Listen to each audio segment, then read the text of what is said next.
제가 여러분들에게 한 말씀 드릴 때 여러분들이 함께 아멘으로 화답하셨으면 좋겠습니다. 여러분은 가치 있는 인생을 살고 있습니다. 여러분이 축복의 근원입니다. 그래서 여러분들을 반드시 할 수 있도록 만드셨습니다. 그런 여러분을 주님은 사랑하십니다. 아멘. 우리 옆에 분들과 같이 인사하실까요? 주님의 이름으로 사랑하고 축복합니다 라고 인사하시죠. 한 번 더 인사하겠습니다. 주님의 복을 많이 받으세요 라고 인사하시죠. 오늘 본문 2절 말씀에 다윗은 주의 눈앞에는 의로운 인생이 하나도 없다라고 고백합니다. 이 의로운 인생이 없다라고 하는 것이 어떤 상황인지 이 본문의 내용을 통해서 살펴볼 수 있는데 3절에 보게 되면 암흑 속에 두었다라고 하는 표현을 쓰고 있습니다. 또 8절에는 다닐 길을 잃어버렸다라고 하는 그런 의미를 여기에 담고 있습니다.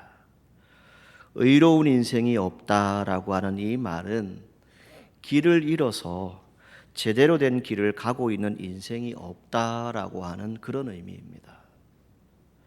그래서 주님의 말씀을 듣게 해달라고 기도하게 됩니다. 그래야 내가 다닐 길을 알게 되기 때문에 주님께 기도하게 되는 것이지요. 오늘 여러분들에게 이 기도가 필요하지 않습니까? 오늘 본문 8절에 아침에 나로 하여금 주의 인자한 말씀을 듣게 하소서 내가 주를 의뢰함이니이다 라고 고백합니다. 이 기도는 바로 자신이 길을 잃어서 암흑 가운데 있다는 걸 아는 사람만 할 수 있는 기도입니다. 내 자신을 들여다볼 수 있는 사람, 내가 어떤 형편에 있는지를 아는 사람만 기도를 할 수 있다는 것입니다. 여러분, 현명한 인생살이가 무엇이라고 생각하십니까? 여러분, 절대로 꿈을 포기하지 마시기 바랍니다. 꺼진 불씨가 다시 산을 태울 수 있습니다. 사람을 미워하지 마십시오. 속담에 미운 아이 떡 하나 더 준다라고 하는 말이 있지요. 미울수록 더 정답게 대해야 미워하는 마음이 가신다는 의미입니다. 말로 상처 입히지 마십시오. 아름답고 사랑스러운 말을 하십시오. 말 한마디에 마음을 크게 다치고 속을 끙끙 앓아본 적이 혹 여러분 가운데 있습니까? 몹시 신뢰가 되는 말을 툭 던지고는 아무런 일도 없었던 것처럼 요요히 상황을 피해가는 사람들이 있습니다. 무방비 상태에서 비수가 되어서 날아온 그 한마디는 듣는 이의 마음을 광속도로 관통합니다. 모로코 속담에 말로 입은 상처는 칼로 입은 상처보다 깊다라고 말합니다. 여러분, 혹 장난으로라도 던진 말, 별뜻 없이 던진 말, 그러한 말이 있다면 그러한 실언을 우리가 줄여야 할 것입니다. 이런 실언을 자주 하는 사람과 엮이게 되면 결국 어떤 일들이 있을까요? 여러분 스스로도 힘들어질 수 있습니다. 그래서 과속 방지턱이라고 하는 것이 있지요. 마찬가지로 우리들의 말에도 이 방지턱을 좀 설치하십시오. 여기까지 딱 가서 멈추십시오. 그리고 상대방을 배려할 수 있는, 상대방의 마음을 안아줄 수 있는 그런 말들을 할 수 있기를 바랍니다. 그리고 끝까지 포기하지 마십시오. 내가 나를 믿어줘야 남도 나를 믿어주지 않겠습니까? 내가 나를 못 믿는데 어떻게 남이 나를 믿어달라고 얘기할 수 있겠습니까? 내 자신에 대해서 확신이 있어야 되지 않겠습니까? 어두운 생각 하지 마십시오. 찬란한 빛으로 나아오시기를 바랍니다. 마음 문을 닫지 마십시오. 마음을 열면 하나님께서 주신 기회가 반드시 찾아올 것입니다. 원망하지 마십시오. 감사하면 하나님께서 여러분들에게 평안의 복, 행복을 주실 것입니다. 주님이 내게 허락하신 꿈 반드시 이루어진다 라고 하는 이 확실한 사실을 아시고 저와 여러분들이 건강하게 행복한 신앙의 삶으로 살아가면서 이 신앙의 자리를 든든히 세워나가시기를 주님의 이름으로 축복합니다. 이사야 42장 1절 말씀에 이렇게 말씀합니다. 내가 붙들은 나의 종, 내 마음에 기뻐하는 자, 곧 내가 택한 사람을 보라. 내가 나의 영을 그에게 주었은즉 그가 이방에 정의를 베풀 것이다 라고 말씀합니다.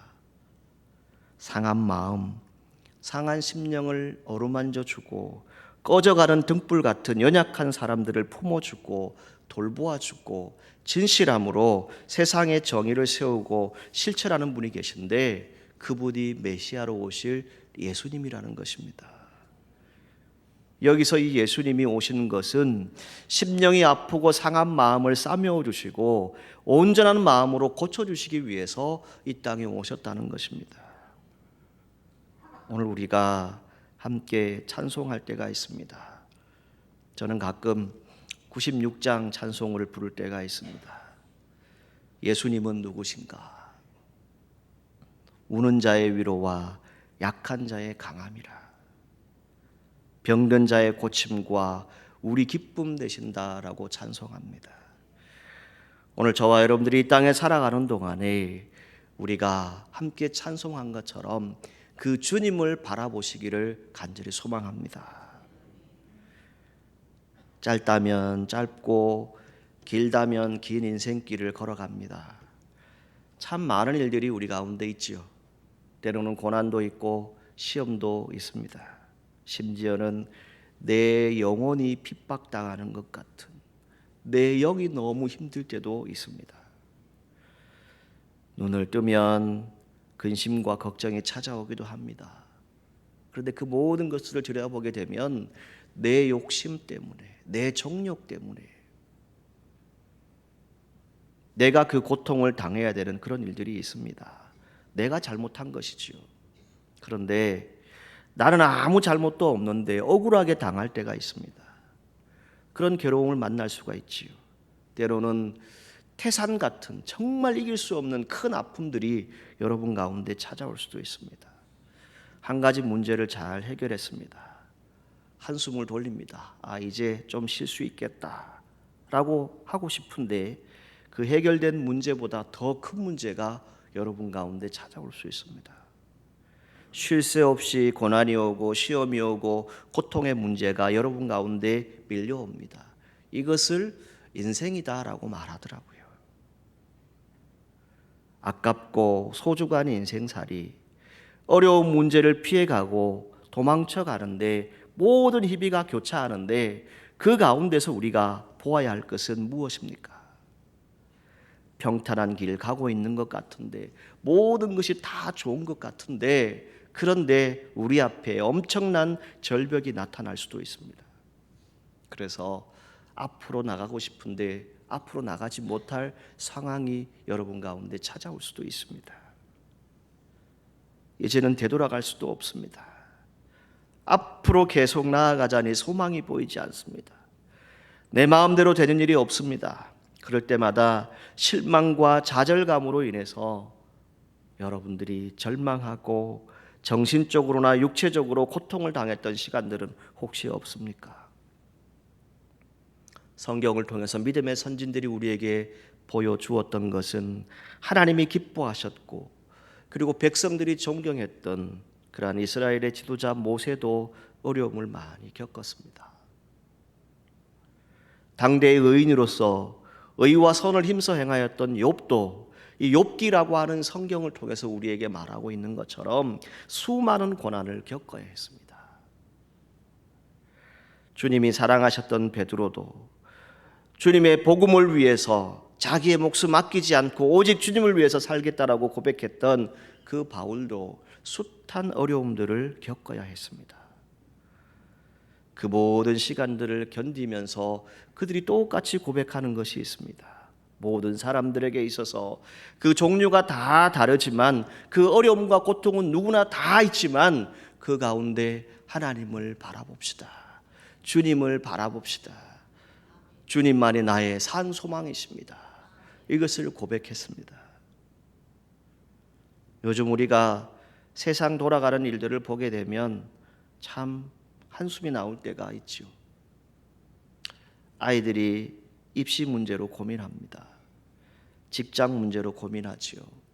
배우자의 문제, 자녀들의 문제, 질병에 대한 문제, 또 내 남대로의 느끼는 상대적인 박탈감이 있습니다.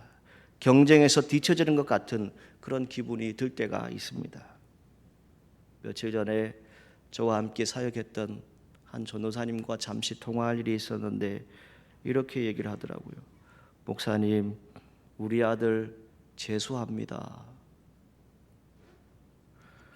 그 말의 의미는 무엇일까요? 내가 교육자인데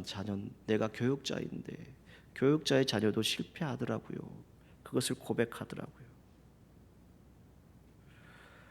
그런데 더 힘들고 어려운 것은 동갑내기 권사님이 그 교회에 있는데 그 권사가 한다는 얘기가 이렇게 얘기를 합니다.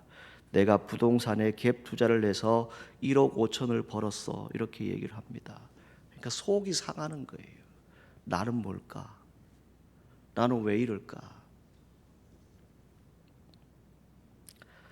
그런 모든 상황 속에서 문제를 풀어갈 수 있는 것이 무엇일까요? 여러분, 우리가 인생길을 살아가다 보게 되면 수많은 일들을 겪게 되는데 그 모든 인생의 문제를 풀 수 있는 방법은 무엇이겠습니까? 심령이 상하고 아픈 마음들, 정말 참담한 그 마음들을 가지고 우리가 이 자리에 있는데 그 모든 것들을 치유할 수 있는 방법은 무엇입니까? 그것은 주님을 바라보고 거기서 길을 찾을 수 있기를 간절히 소망합니다. 10절 말씀에 이렇게 말씀하지요. 나를 가르쳐 주의 뜻을 행하게 하소서. 주의 영은 선하시니 나를 공평한 땅으로 인도하소서. 아멘. 주님의 영은 선하십니다. 그리고 주님께서는 우리를 공평한 땅으로 인도하신다라고 말씀합니다. 여러분, 우리가 이 세상 사는 동안에 속상하는 일들이 있지요. 그때마다 우리는 이 다윗이 하나님 앞에 찾아 나와서 하나님께 기도했던 것처럼, 하나님의 뜻을 구했던 것처럼 주의 은혜를 사모하는 저와 여러분들이 되기를 주님의 이름으로 축복합니다. 찬송가 486장 가사에 이런 가사가 있습니다. 이 세상에 근심된 일, 공고한 일, 제약된 일이 많고 참 평안, 참 쉬는 날, 죽은 일만 쌓였구나. 내 주 예수 날로라 부르시니 곧 평안이 시리로다. 아멘. 여러분, 무엇을 우리가 찬송합니까? 주님께 나와서 우리의 사정을 앓을 때에 주님께서 여러분들에게 참 평강과 위로를 주시기를 간절히 소망합니다. 그럴 때 오늘 본문 4절에 보게 되면 다윗은 내 심령이 속에서 상하며 내 마음이 속에서 참담하다라고 고백합니다. 몹시 괴롭고 괴롭다라고 하는 것을 크게 표현하는 부분이 바로 여기에 나타납니다. 자신이 속상할 때 어떻게 하고 있습니까? 다윗은 어떻게 이 고난, 심령이 상할 때 그것에 대응했습니까? 가장 먼저는 하나님 앞에 기도했다는 것입니다. 자, 오늘 본문 1절 말씀 함께 같이 읽겠습니다. 여호와여, 내 기도를 들으시며 내 간구에 귀를 기울이시고 주의 진실과 의로 내게 응답하소서. 아멘. 하나님께 부르짖었다라고 말씀드릴 수 있습니다. 72적 성경을 보게 되면 이 본문에 부제가 하나 붙어 있는데 그 아들이 그를 잡으려고 따라올 때라고 붙어 있습니다. 여기서 그 아들은 압살롬을 지칭합니다. 그러니까 지금 뭡니까? 집안에 싸움이 일어났습니다. 왕권 다툼이 생겼어요. 현재의 상황은 다윗 왕이 승리하게 되면 아들이 죽습니다. 압살롬이 승리하게 되면 아버지가 죽게 되는 상황입니다. 이러지도 못하고 저러지도 못하는 상황입니다.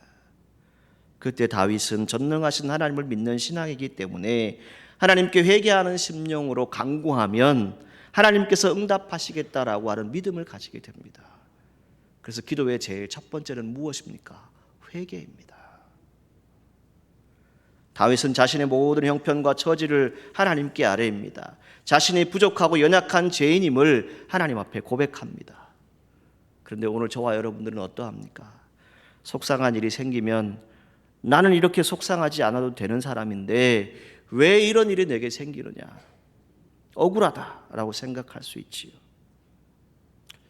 그래서 시간이 지나면 그 속상한 일로 끝나는 것이 아니라 그것 때문에 더 속상합니다. 다윗이 2절 말씀에 무엇을 말합니까? 주의 종에게 심판을 행하지 마소서. 주의 눈앞에는 의로운 인생이 하나도 없나이다 라고 고백합니다. 무엇을 얘기합니까? 모든 사람은 다 죄인입니다. 그것을 고백하는 것이지요. 나도 죄인입니다. 나와 함께하는 사람도 다 죄인입니다. 그 죄인이 고통을 당하고 사는 것 당연한 건데 그걸 억울하다고 기분 나쁘다고 속상하다고 더 모든 것을 해본들 더욱 모든 상황이 더 나빠지는 것을 우리가 볼 수 있지 않습니까?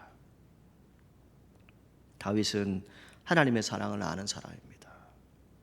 은혜를 알았던 사람이지요. 자신의 처참한 모습을 보았을 때 그 처참한 모습을 하나도 빼놓지 않고 그대로 하나님께 아뢰입니다. 이것이 기도입니다. 3절에서 4절에 그는 원수들로 인하여 죽은 지 오래된 자 같다라고 말하지요. 이제는 자기 힘으로는 다시 일어설 수 없는 자가 되었다라고 기도하는 것입니다. 내 힘으로는 안 됩니다. 하나님 내게 소망이 없습니다. 어떻게 아들이 이렇게 할 수 있습니까? 이것을 고백하는 것이죠. 7절에 내 영이 피곤합니다. 무덤에 내려가는 자 같을까 두려워하나이다라고 그는 고백하고 있습니다. 무엇을 말합니까?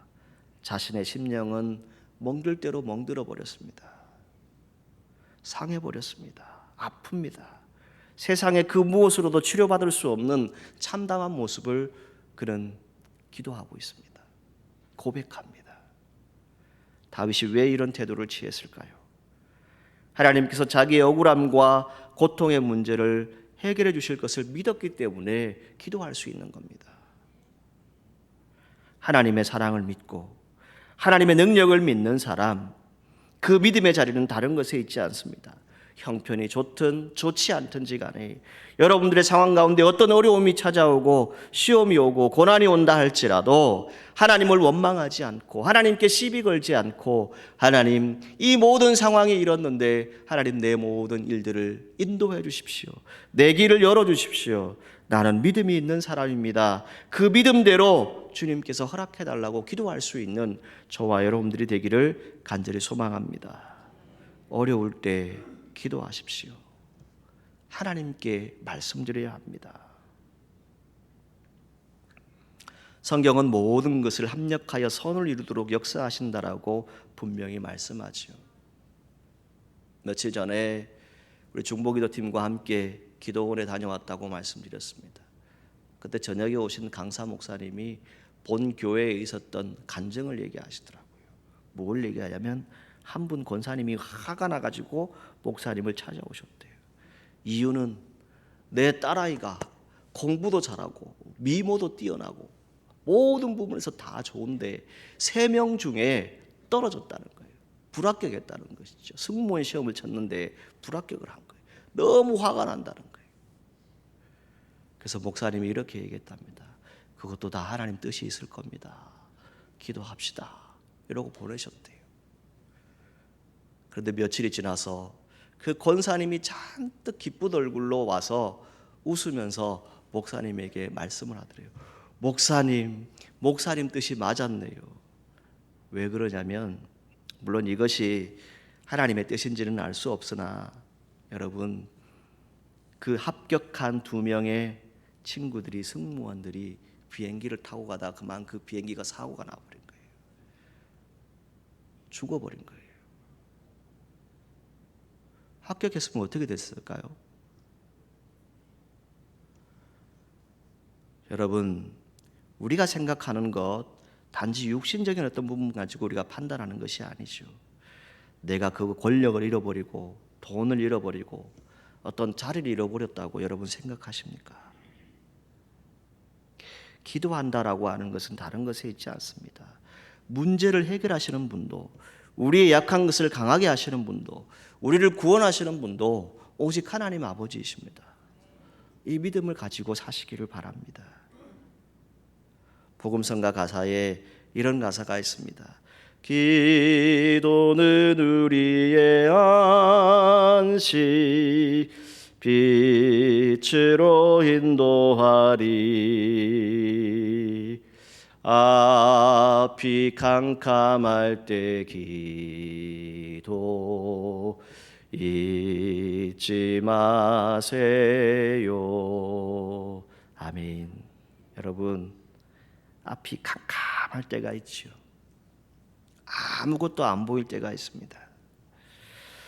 어떻게 할까요? 그냥 눈물만 흘릴 때가 있습니다. 여러분들이 기도하면 주님이 위로를 주실 겁니다. 그리고 사랑의 빛으로 여러분들을 인도해 주실 겁니다. 믿음의 자리 포기하지 마시고 늘 주님 앞에 나와서 기도하는 저와 여러분들이 되기를 간절히 소망합니다. 두 번째, 이 다윗이 우리가 인생의 모든 여정을 통해서 말씀해 주고 있는 또 다른 방법 하나가 있습니다. 그것은 5절 말씀에 내가 옛날을 기억하고 주의 모든 행하신 것을 읊조리며 주의 손이 행하는 일을 생각하고 라고 고백하고 있습니다. 주께서 행하신 일들을 깊이 생각했다는 것이죠. 무엇입니까? 지나온 날들을 한번 돌아보았다는 거예요. 지나온 모든 시간 가운데 하나님의 은혜를 베풀어 주셨고, 하나님이 언제나 함께 하셨고, 언제나 복을 주셨고, 선한 길로 인도하셨다. 이것을 생각하는 거예요. 오늘 본문에는 읊조리며라고 되어 있지만 이것은 다른 번역으로 묵상이라고도 번역을 합니다. 무엇을 말합니까? 주님을 묵상하는 거예요. 주님이 여기까지 인도하신 것. 이 상황 가운데서 하나님의 능력과 행사를 기대하고 하나님의 뜻을 구하는 그 모습을 성경을 통해서 볼 수 있습니다. 무엇입니까? 예수를 깊이 생각하라 라고 말씀하지요. 오늘 저와 여러분들의 삶 가운데 이 주님을 깊이 생각하고 묵상할 수 있는 귀한 자리가 되기를 간절히 소망합니다. 여러분들을 끝까지 사랑하시고 인도하시는 그 하나님은 여러분들의 상한 심령과 곤란한 상황을 다 해결해 주실 겁니다. 그리고 여러분들의 그 모든 마음의 중심 이미 하나님이 다 알고 있습니다. 여러분들의 과거에 수많은 일들이 있었지 않습니까? 그 모든 시험과 환난과 고통 가운데서도 하나님이 이길 수 있게 하셨지요. 때로는 속상할 때, 때로는 너무 힘들 때 그 마음을 위로해 주던 분이 누구이든가요? 주님께서 여러분들을 위로해 주시고 안아주시지 않았습니까?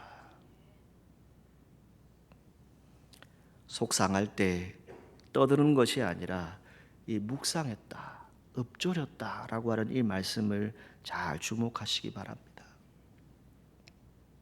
출애굽기 14장에 애굽을 탈출한 이스라엘 백성들이 홍해 앞에 이르릅니다. 바로가 보낸 기병대의 추격을 받게 되지요. 당황하는 이스라엘 백성들이 소란을 부립니다. 무엇부터 합니까? 지도자를 향해서, 모세를 향해서, 하나님을 향해서 원망하고 불평하기 시작했습니다. 그때 모세는 이렇게 외칩니다. 너희는 두려워 말고 가만히 서서 여호와께서 오늘날 너희를 위하여 행하시는 구원을 보라. 너희가 오늘 본 애굽 사람을 또 다시는 영원히 보지 못하리라. 아멘. 무엇을 말합니까? 모세의 이 말 한마디, 하나님의 생각을 알고 하나님을 믿는 믿음이 있기 때문에 다른 사람들과 다르게 원망하지 않고 하나님께서 행하실 기적을 보라라고 말하고 있습니다. 하나님을 바라보라. 그리고 그 하나님께서 행하시는 구원을 보라라고 선포하고 있는 것을 볼 수 있습니다. 오늘 여러분들의 기도 하나님이 다 듣고 계십니다. 그 기도 응답하실 때가 있을 것입니다. 그런데 우리가 조심해야 될 것은 이겁니다. 이런 말이 있습니다. 말보다 침묵이 더 강하다라고 말합니다. 지금도 살아 역사하시는 그 주님을 생각하고 그 행하신 능력을 기억하십시오. 때로는 여러분들이 즐거울 때나 기쁠 때나, 때로는 성공하고 실패할 때도, 때로는 기쁠 때도, 때로는 내 마음이 너무 아프고 심령이 상했을 때도, 그 모든 순간순간마다 너무 많은 말들보다 주님을 생각하고 묵상하셔서 여러분들의 영혼, 여러분들의 삶의 터전에 그 모든 상한 심령들이 다 회복되어지고 치유되어지기를 주님의 이름으로 축복합니다. 마지막 6절 말씀에 무엇을 말합니까? 주를 향하여 손을 펴고 내 영혼이 마른 땅같이 주를 사모하나이다, 이렇게 고백합니다. 6절 말씀에 손을 폈다라고 고백하고 있지요. 무엇을 결단했다는 말입니다. 손을 폈다는 것은 자신의 무능력을 의지합니다. 저는 가진 것도 없습니다. 저는 아무 힘도 없습니다. 나는 아무것도 할 수 없습니다. 하나님 앞에 솔직히 내 빈손 내어놓는 겁니다. 사람이 죽을 때 반드시 손을 쫙 펴고 죽는다라고 말합니다. 무슨 의미입니까? 이제는 다 끝났다라고 하는 의미입니다. 자기 몸도 전적으로 다른 사람이 그를 처리해 주어야만 되는 것이지요. 죽었다는 겁니다. 다윗이 손을 폈다는 이 의미는 무엇입니까? 전적으로 주님을 의지합니다. 의존합니다. 절대적인 신뢰감을 의미한다라고 말씀드릴 수 있습니다.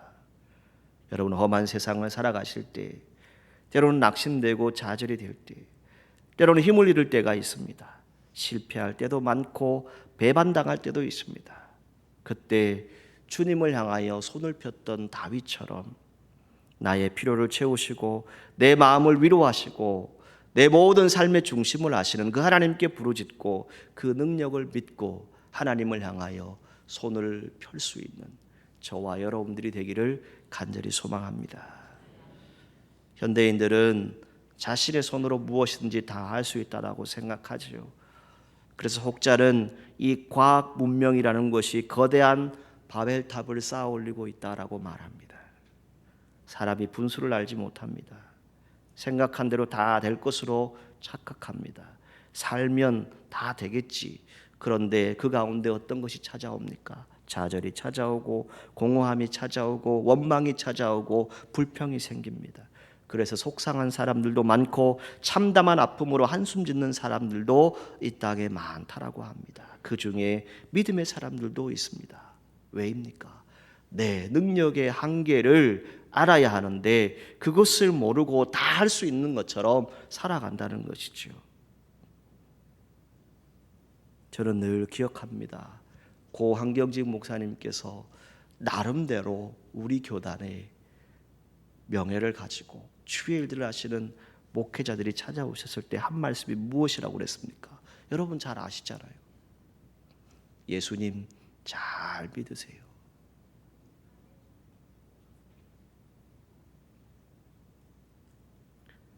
여러분, 예수님 정말 잘 믿어보십시다. 진짜로 하나님 믿는 사람이 되어야 합니다. 겉모습만 가지고 우리가 하나님 믿는 것 아닙니다. 지난날 하나님 우리에게 많은 은혜를 베풀어 주셨습니다. 그 하나님 베푸신 은혜를 통해서 다윗이 고백하고 있는 것은 무엇입니까? 내가 주님을 향하여 손을 편다라고 하는 것은 무엇입니까? 하나님 말이 나의 필요를 채우시지 않습니까? 내 마음을 위로하시지 않습니까? 내가 하나님을 전심으로 믿고 기도하오니, 하나님 앞에 나오니 하나님 나를 받아달라고 하는 이 마음이 바로 이 성경에 담겨져 있습니다. 찬송가 214장에 이런 가사가 있죠. 내 힘과 결심 약하여 늘 깨어지기 쉬우니 주 형상대로 빚으사 날 봐두옵소서. 내 모습 이대로 주 봐두옵소서. 날 위해 돌아가신 주 날 봐두옵소서. 아멘. 내 모습 이대로 주 봐두옵소서. 이 찬양의 가사가 여러분들의 기도가 되기를 간절히 소망합니다. 사랑하는 성도 여러분, 우리가 마음 상할 때 있습니다. 겸손히 나의 모든 형편을 그대로 하나님께 아뢰십시오. 그리고 주님을 깊이 묵상하고 생각하십시오. 내게 베풀어 주신 그 은혜를 돌아보십시오. 그리고 주님을 향하여 손을 펴고 내가 주님을 사모합니다. 주님을 사랑합니다. 주님 나에게 긍휼을 베풀어 주옵소서. 이렇게 기도하고 찬송하는 여러분들의 심령 속에 하나님의 위로와 평강이 넘쳐나기를 주님의 이름으로 축원합니다. 김지수 작가의 이어령의 마지막 수업이라고 하는 책이 있죠. 이 책의 한 부분을 여러분들에게 소개합니다. 자기 무늬의 교본은 자기 머리에 있어 그걸 모르고 일평생 남이 시키는 일만 하다가 처자식 먹여 살리고 죽을 때 되면 응급실에서 유언 한마디 못하고 사라지는 삶. 그게 인생이라면 너무 서글프지 않나. 한순간을 살아도 자기 무늬로 살게. 내게 주어진 모든 것들이 다 선물이었다. 여러분, 이분이 이 고백을 할 수 있는 것은 무엇인지 우리가 알고 있죠. 이분의 딸이었던 이민아 목사님이 아들을 잃게 됩니다. 교통사고로 갑자기 그 아들을 잃게 되시죠. 물론 그 이전에 또 이혼하는 그런 아픔을 겪습니다. 그것으로 끝나지 않죠. 그 딸이 암에 걸려서 죽습니다. 그 딸에게 마지막 남겨놓은 그 글 가운데 이런 글이 있습니다. 내가 아버지로서 따뜻하게 인사 한번 못한 것, 그게 너무 내 마음에 한으로 남아있다. 그것을 고백하는 문장이 있습니다. 참 많은 인생을 살았지요. 그분이 마지막 암으로 투병하면서 남겨놓은 그 모든 글들 가운데 우리가 잘 알고 있는 것이 있지 않습니까? 지성에서 영성으로. 그리고 그 모든 것들을 통해서 본인이 깨달은 것은 무엇이었습니까? 그 딸의 죽음과 그 딸의 아픔과 그 모든 것들을 통해서 정말 신은 살아있구나라고 하는 것을 깨닫게 되죠. 수도 없이 신을 향해서 원망하고 불평했는데 하나님은 정말 살아계시는구나, 그것을 알게 됩니다. 그래서 이제는 감정을 가진 사람이 됩니다. 그래서 그 감정을 나눌 수 있게 되지요. 그 시간을 지나서 영적인 깊은 곳에 도달하게 됩니다. 그래서 영성으로라고 글은 쓰고 있습니다. 여러분 안에 상한 심령들이 있습니까? 참담한 마음이 있습니까? 우리가 오늘 깨달아야 될 것은 다른 것에 있지 않습니다. 그냥 지식으로만 아는 예수님, 지식으로만 아는 하나님, 이것으로는 안 됩니다. 여러분들의 삶에 분명히 하나님은 함께하고 계십니다. 그리고 수많은 감동들을 여러분들에게 분명히 주고 계십니다. 그 감동 가운데서 이제 우리가 깨달아야 될 것은 무엇입니까? 더 깊은 영적인 세계로 들어가십시오. 그 영적인 세계에서 주님이 나에게 원하시는 것이 무엇인지 그것을 분별할 수 있는 저와 여러분들이 되기를 간절히 소망합니다. 특별히 그 가운데 상한 심령들이 있습니까? 참담한 마음들이 있습니까? 그 속을 치유하시고 회복시키시는 그 주님을 만나기를 간절히 소망합니다. 자, 저를 따라서 한번 해보시죠. 여러분 가슴에 손을 얹고 저를 따라합니다. 주는 나의 하나님이십니다. 나는 주님의 종입니다. 다시 한번 따라합니다. 주는 나의 하나님이십니다. 나는 주님의 자녀입니다. 여러분 믿으시지요? 다윗의 마지막 일을 이 고백으로 담고 있습니다. 주님은 나의 하나님이십니다. 나는 주님의 종입니다.